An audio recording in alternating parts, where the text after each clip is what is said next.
भगवान बुद्ध आणि त्यांचा धम्म. भगवंत राजगृहात राहत असल्याचे ऐकल्यावर शुद्धोदनाने निरोप पाठविला की मरणापूर्वी माझ्या मुलाला पाहण्याची माझी इच्छा आहे. त्याच्या उपदेशाचा फायदा इतरांना मिळाला, परंतु त्याच्या पित्याला किंवा त्याच्या नातलगांना तो मिळाला नाही.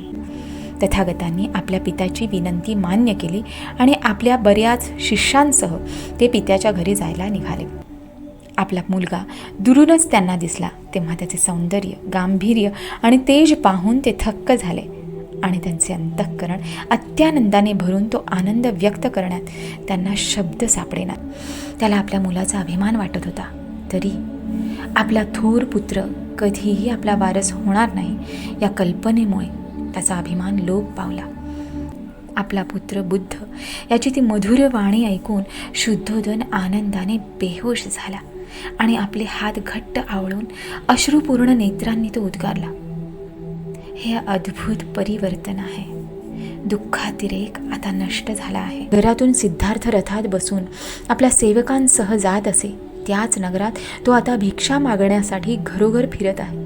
त्याने लाल मातीच्या रंगाचे चिवर परिधान केले असून त्याच्या हातात मातीचे एक भिक्षापात्र आहे. ही विचित्र वार्ता ऐकून शुद्धोदन घाईघाईने गेला व भगवंताला म्हणाला, तू माझ्या नावाला असा काळीमाग का फासतोस? तुला आणि तुझ्या भिक्खूंना मी सहज अन्न पुरवू शकेन हे तुला माहीत नाही काय? भगवंत उत्तरले, ही माझ्या संघाची प्रथा आहे. मी प्राचीन बुद्धांचा वंशज आहे. ते आपले अन्न भिक्षा मागून मिळवीत. पतिविरहाच्या 7 वर्षांच्या काळात सिद्धार्थाने केशवपन केल्याचे तिने ऐकले तेव्हा तिनेही केशवपन केले. जेव्हा तिने ऐकले की आपल्या पतीने सुगंधी द्रव्य आणि अलंकार यांचा त्याग केला आहे तेव्हा तिनेही ते वापरण्याचे सोडून दिले. आपल्या पतीप्रमाणे ठराविक वेळीच मातीच्या पात्रातून ती अन्न सेवन करीत असते. खिडकीतून बोट दाखवून ती त्याला म्हणाली, तो पहा तुझा पिता. तुझा पिता शुद्धोदन नव्हे. राहुल भगवंताकडे गेला आणि त्यांच्या चेहऱ्याकडे पाहून निर्भयपणे आणि प्रेमाने म्हणाला, आपण माझे पिता आहात ना? आणि त्यांच्याजवळ उभा राहून तो पुढे म्हणाला, श्रमणा, आपली छाया देखील आनंदमय आहे.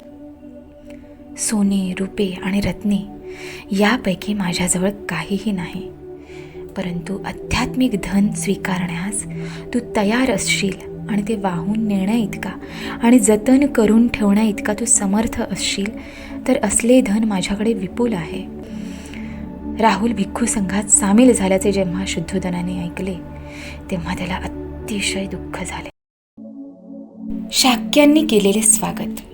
भगवान बुद्ध शाक्य देशी परतले तेव्हा आपल्या देशबांधवात 2 गट पडलेले त्यांना आढळून आले.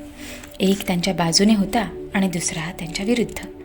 मागे शाक्य व कोलीय यांच्यातील युद्धाच्या प्रश्नाबाबत जो वाद माजला होता आणि ज्यात त्यांनी फार महत्त्वाचा भाग घेतला होता, त्यावेळी शाक्य संघात झालेल्या मतभेदांची त्यांना आठवण झाली. त्यावेळच्या त्यांच्या विरोधकांनी यावेळी सुद्धा त्यांना प्रणिपात करण्याचे, त्यांचा मोठेपणा मान्य करण्याचे नाकारले.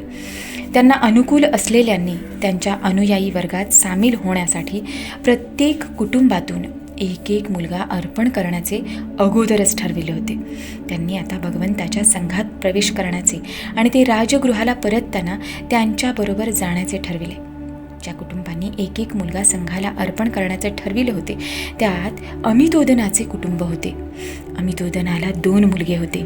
एकाचे नाव अनिरुद्ध, त्याला अगदी लाडात वाढविले होते, आणि दुसऱ्याचे नाव होते महानाम. महानाम अनिरुद्धाकडे जाऊन म्हणाला, तू तरी संसार त्याग कर किंवा मी करतो. आणि अनिरुद्धाने उत्तर दिले, माझी प्रकृती नाजूक आहे. कौटुंबिक जीवन सोडून गृहहीन अवस्थेत राहणे मला अशक्य आहे, म्हणून तूच तसे कर. परंतु प्रिय अनिरुद्धा, कौटुंबिक जीवनात कोणत्या गोष्टी घडत असतात ते मी तुला सांगतो, ते ऐक. पहिल्या प्रथम तुला शेत नांगरावे लागेल. ते झाल्यावर पेरणी करावी लागेल. ते झाल्यावर तुला शेताला पाणी द्यावे लागेल. नंतर शेतातील पाण्याचा निचरा करावा लागेल. नंतर लावणी करावी लागेल. लावणीनंतर कापणी करावी लागेल. मग ते बाहेर न्यावे लागेल आणि त्याच्या जोड्या बांधाव्या लागतील. एवढे झाल्यावर त्याची मळणी करावी लागेल. मग पेंढा वेगळा करावा लागेल. नंतर त्यातील तूस काढून वेगळे करावे लागेल. मग धान्य पाखडावे लागेल, नंतर ते कोठारात साठवून ठेवावे लागेल आणि त्याच्या पुढल्या वर्षी पुन्हा या सगळ्याची पुनरावृत्ती करावी लागेल आणि हे वर्षानुवर्षे असेच करावे लागेल.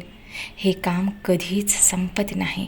आपल्या श्रमांना कधी अंतच नसतो. काम कधी संपेल, श्रमाचा शेवट केव्हा होईल, आपल्या पंचेंद्रियाच्या सुखोपभोगांना न मुक्ता आपल्याला विश्रांती कशी मिळेल? प्रिय अनुरुद्धा, काम हे कधीच संपत नाही.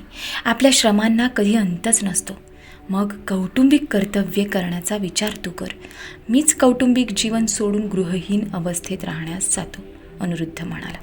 आणि शाक्य अनुरुद्ध आपल्या आईकडे जाऊन म्हणाला, आई, कौटुंबिक जीवन सोडून गृहहीन अवस्थेत राहण्यास जाण्याची माझी इच्छा आहे. त्यासाठी मला परवानगी दे. शाक्य अनुरुद्धाने याप्रमाणे म्हटल्यावर त्याची आई त्याला म्हणाली, लाडक्या अनुरुद्धा, तुम्ही दोघेही माझे लाडके पुत्र आहात आणि तुमच्यात कोणताही दोष मला दिसत नाही. माझ्या इच्छेविरुद्ध केवळ मृत्यूमुळे एके दिवशी तुमची आणि माझी ताटातूट होईल. परंतु मी जिवंत असताना तुम्ही कौटुंबिक जीवन सोडून गृहहीन अवस्थेत जावे याला मी कशी संमती देऊ? पुन्हा एकदा अनुरुद्धाने तीच विनंती केली आणि त्याला तेच उत्तर मिळाले. अनुरुद्धाने आपल्या आईला तिसऱ्यांदा तीच विनंती केली. त्यावेळी शाक्य राजा भद्दीय याची शाक्यांवर सत्ता होती आणि तो अनुरुद्धाचा मित्र होता.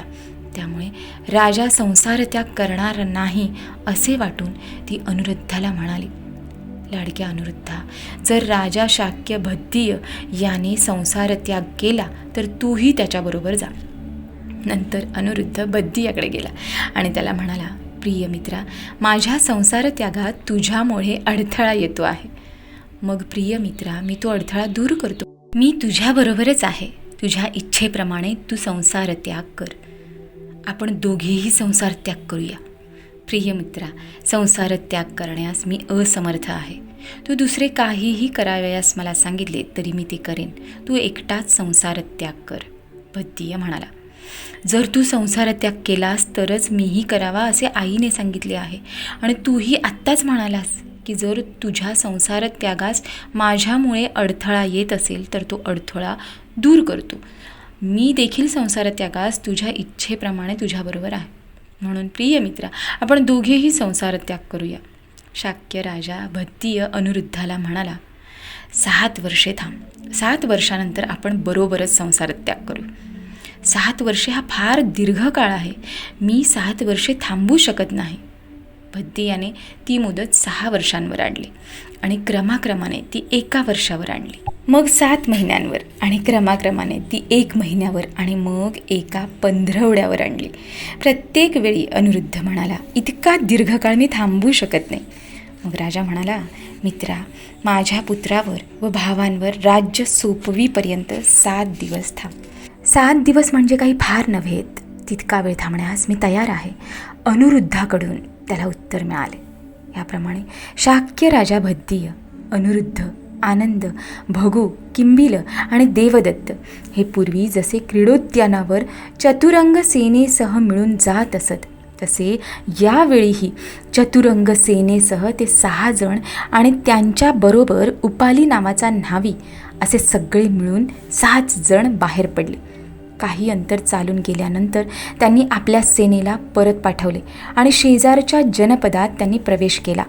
आपल्या चांगल्या चांगल्या वस्तू त्यांनी काढल्या आणि त्या आपल्या वस्त्रात गुंडाळून त्यांनी त्याचे एक गाठोडे बांधले आणि ते उपाली न्हाव्याला दिले. ते म्हणाले, मित्रा, तू आता कपिलवस्तूला परत जा. तुझ्या उदरभरणासाठी या वस्तू तुला पुरतील. आम्ही आता भगवान बुद्धाकडे जातो. आणि ते पुढे निघाले. ते पुढे चालू लागले आणि उपाली घरी जाण्यासाठी परतला.